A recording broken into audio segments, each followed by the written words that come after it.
Okay, Assalamualaikum. So today we are going to learn chapter 5, Thermochemistry. Okay, so these are the learning standards that we are going to cover. Not all learning standards we are going to cover in this lesson. The first one is define exothermic and endothermic reactions. Second one is to relate heat absorbed and heat release in a chemical reaction to endothermic and exothermic reaction. Number 3, we are going to carry out the experiment later when you come back to school. Number 4, explain with examples exothermic and endothermic reactions. And number 5, design materials using the concept of exothermic and endothermic processes to solve problems in life. Okay, first, thermochemistry is the study of changes in a heat energy which take place during chemical reaction. Okay, thermochemistry ni adalah study of changes in heat energy, perubahan pada tenaga haba yang berlaku semasa chemical reaction. Okay, so there are two types, which is exothermic and endothermic. Okay, apa itu exo, apa itu endo? Exo kat sini, tips untuk awak, exo ni macam exit lah, out. Endo pula enter, in. Okay, maksudnya exo tu exit, endo enter, masuk, keluar, masuk. Okay, so in every reaction there is a change in amount of heat called heat of reaction. Setiap reaction ada perubahan pada tenaga, perubahan pada tenaga haba. Jadi perubahan ni kita panggil heat of reaction. Okay, so exothermic and endothermic. Endothermic reaction is cooler than surrounding. Okay, so when endothermic reaction take place, bila satu endothermic reaction ni, satu tindak balas berlaku, kalau suhu di sekitarnya sejuk, okay, kalau suhunya lebih sejuk, bermaksud dia adalah endothermic. Contoh kat sini, melting of ice. Okay, kita nampak melting of ice kan?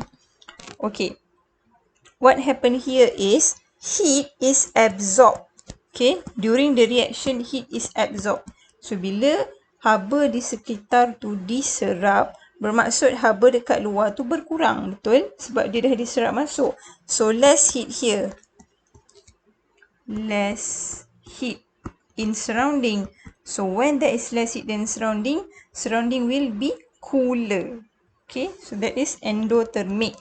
Dan tadi kita dah tengok endo maksudnya enter kan. So heat here enters, dia masuk dalam reaction tu. Okay, while exothermic reaction is hotter than surrounding. So when exothermic reaction berlaku, persekitaran tu panas. Okay, so exo here tadi kita dah tengok exo means out, exit kan, exit ataupun out, dia keluar. So here we can see that the heat is released, haba dibebaskan.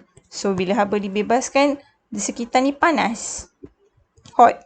Okay, the surrounding gets hot, lagi panas daripada di dalam because heat is released.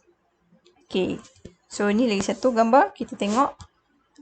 When heat is released during a reaction, means that it is exothermic. When heat is absorbed in the reaction, so the surrounding gets cooler. Kat sini dia jadi lebih sejuk berbanding di dalam, so it is endothermic. Okay, next. Okay, so exothermic reaction, chemical reactions that give out heat to surrounding. Okay, exo, sebab exo maksudnya, exo ni dari perkataan Greek, from Greek word. It's a Greek word. Means outside. Okay, thermic pula, thermic adalah heat. Heat. Ini adalah Greek word lah. Okay, so reaction that give out heat to surrounding. Okay, during reaction, temperature of surrounding increase.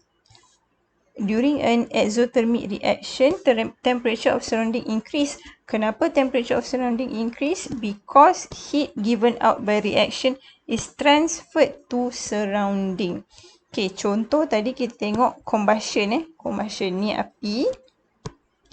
Combustion. So during a combustion ni one of chemical reaction lah kat sini. Chemical reaction yang dimasukkan dalam ni adalah combustion. Okay, so during combustion, heat is released. They give out heat. So this causes the heat of surrounding to increase. So when heat is surrounding to increase, maksudnya dia adalah exothermic reaction. Bila persekitaran tu panas, dia adalah exothermic reaction. Okay, so example is combustion. Oxidation reaction, contohnya rusting, pengaratan, neutralization between acid and alkalis, hand warmer, hand pack. Okay, next. Okay, so just now I explain about heat of reaction. In any reaction akan ada perubahan pada tenaga haba. So perubahan tu positif, dia boleh jadi positif, boleh jadi negatif. Okay, so heat of reaction can be positive or negative. Okay, but in this case, in exothermic reaction, the change in heat ataupun heat of reaction dia adalah negatif. Dia adalah negatif. Kenapa dia negatif? Okay, so kita tengok This is the graph Nampak ini graph. Okay, ini adalah graph. So graph of energy against reaction progress. Okay, so kat sini contoh, cikgu bagi contoh kat sini. Katakanlah yang ini reactants. Okay, reactantsnya 70 kilojoule. Tenaga reactants adalah 70 kilojoule. Tenaga produk adalah 50 kilojoule. Okay, so perubahannya adalah negatif 20 kilojoule. Okay, so tenaga produk, mana dapat negatif 20 ni? Tenaga produk tolak tenaga reaktan. Tu yang dapat negatif 20 kilojoule. Itu maksudnya negatif heat of reaction. Okay, so here we can see that heat is released. Tenaga dibebaskan. Bila dia dibebaskan, tenaga produk tu berkurang lah.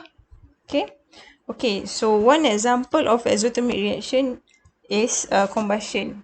Okay, so dalam combustion, this is the reactant. Okay, chemical reaction dia kena ada reactant dan juga dia kena ada produk. Any chemical reaction mesti ada reactant dan mesti ada produk.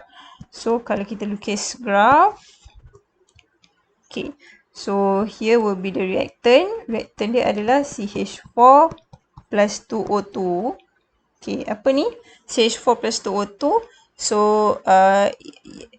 in your level, awak belum perlu tahu setiap komponen-komponen oksigen tu. Oksigen awak tahu lah kan, simple. Tapi awak tak tahu methane tu apa. Okay, this is actually methane lah, fuel.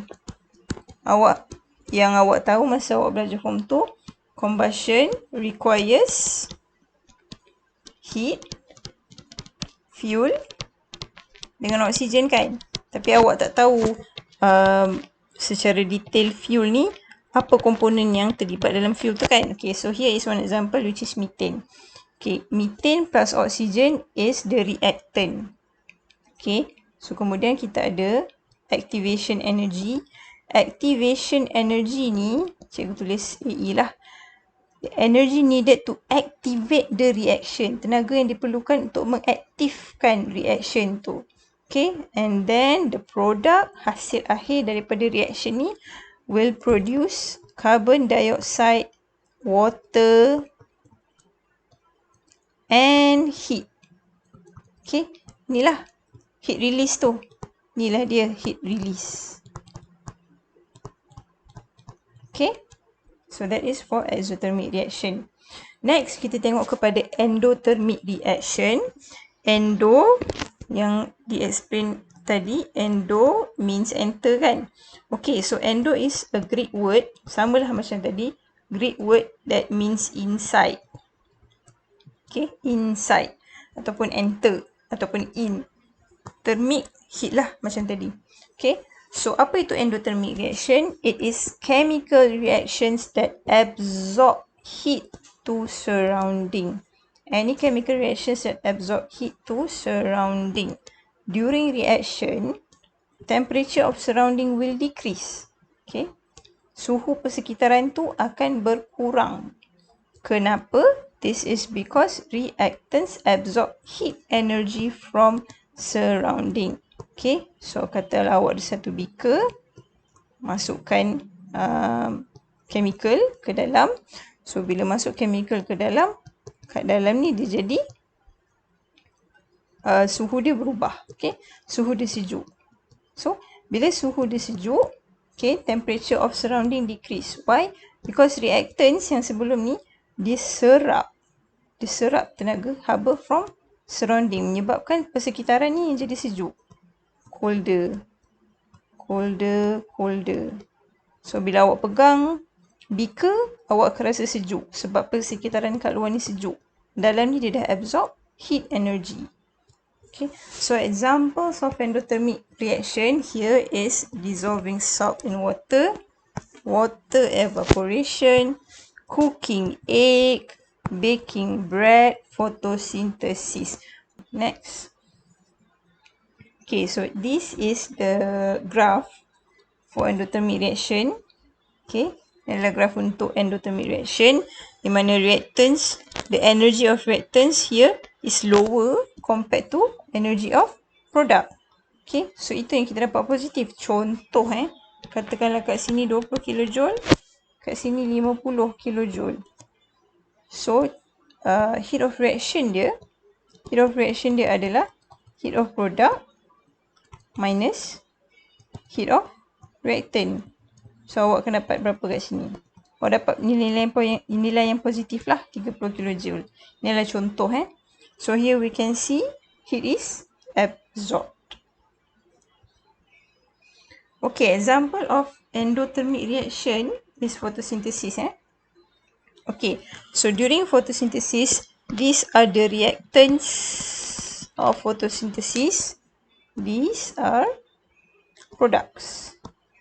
So awak tahu, in order for photosynthesis to occur, it requires carbon dioxide,